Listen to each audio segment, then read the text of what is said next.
Okay guys, it's Mike again with the 74 GMC. Hopefully this is just a quick video. I'm just going to show you removal of the torque converter bolts. I've taken one out already and then I've rotated the crankshaft into position to get the second one out. There's usually 3 or 4.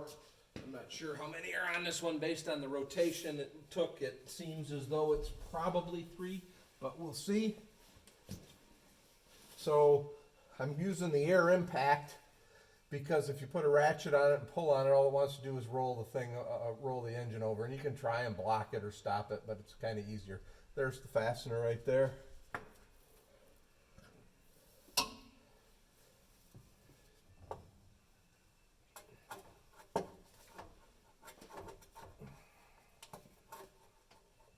Didn't quite get the engine rolled enough.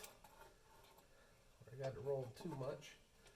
Let's see here, get my best angle. Yeah, I got it. So that's pretty much it.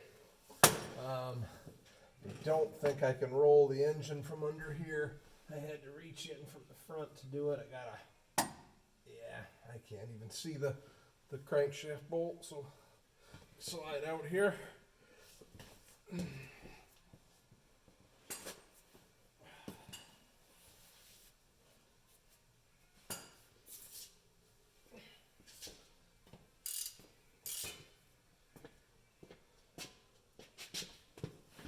Then if you kind of see that bolt's gone, try and roll the crankshaft so another one shows up.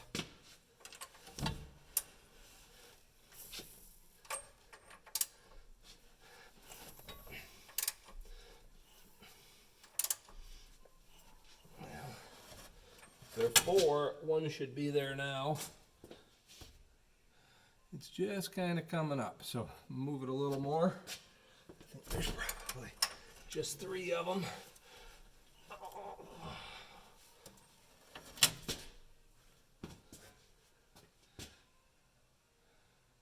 Alright, I don't know if that's better or not. Hopefully I didn't go too far.